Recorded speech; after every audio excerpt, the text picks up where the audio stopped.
Hi friends, I finally found a Dollar Tree. I didn't find it. I finally found a Dollar Tree that has all the seed packets ready.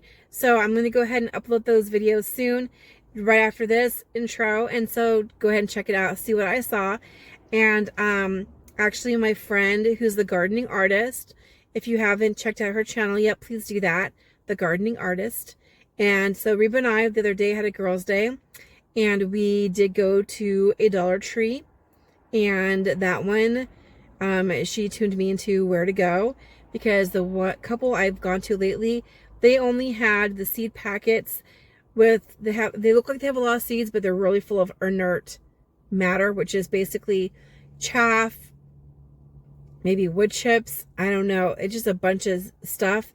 It's like some of the packets, the big ones, actually have like between 40, 50 to like 98% chaff or other material other than seeds. So I don't like that. It takes up a lot of space. I'd rather just know I have one seed in my fingers and I'm going to put it right here. So now here's a handful of stuff. I have no idea how many seeds there are. So I do like to get the little packets. They don't take up as much room, and you know that they're actually full of seeds and not just random plant material with some seeds mixed in. So, and the idea with that is that, you know, when you broadcast your seeds, you don't sow it too thickly. And so the idea isn't terrible, but I've never been a proponent of mixing a bunch of stuff into your seeds and then broadcasting it.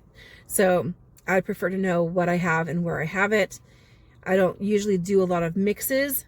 Sometimes I will, and I probably have a few packets that are mixes, but yeah, I like to know where I put things and what's actually there.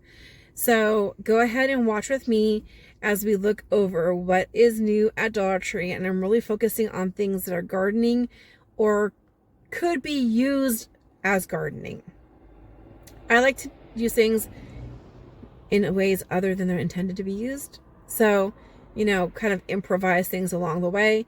I know the other day when we went on our little girls trip, we went to a big box store. I remember if it was Home Depot or Lowe's. I think it was Home Depot.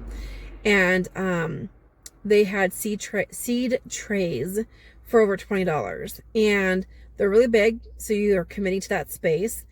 And they're very flimsy. And I'm not sure they would last a second year. Of course, if I bought one, I would make it last a couple years. But I'm going to show you from Dollar Tree what I actually prefer to get instead of buying seed trays. And I use these items over and over again every year in the garden. I don't use them again for other purposes the way it's supposed to be used. I wash them out and I use them again in the garden the following year. So watch with me. What seeds did I get and what items did I buy in other areas of Dollar Tree that I'm using in my garden or for my garden that are not being used in the traditional way. And on the next video, it will be a seed haul video. See you next time, and make sure that you follow through the whole video. At the end, I'll ask you for some input, subscribe, all that stuff, right? So let's go look at my Dollar Tree haul and shopping trip.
that Dollar Tree shopping trip, what seeds did you find especially interesting?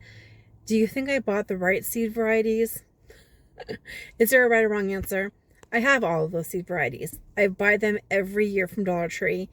And I do plant them, and they grow just as well as I have seen from other other vendors. The only thing is that they're not like a very specific variety. It's not the white type of marigold seeds. It's not a specific kind of specialized variety, but they work very, very well. They have very high germination, close to 90 to 100% germination, in fact. So have fun with your gardening with all those Dollar Tree seeds. What do you think about those containers? So I usually, when I first started gardening indoors, the indoor part, I would always get those, they're almost like a Rubbermaid container, but they're cheaper. They're the ones with the green lids, and I get the really deep ones. Sometimes I get the rectangles, or I'd get the circles, the round ones, but the really, really long, tall ones. And I'd fill them up about halfway, a third to a halfway, with potting soil or seed starting mix. I'd put in my seeds, and if they're herbs, I would plant them on the top, and then I would I'd water, make sure it was moist first, and then I would mist it from the top. And I did not have I didn't even have drainage holes in them. And I'd mist them really good, put it on the lid, make sure I put a Sharpie marker to label what they were, and I would use them as little greenhouses. And it works fabulously. I recommend it. Try it out.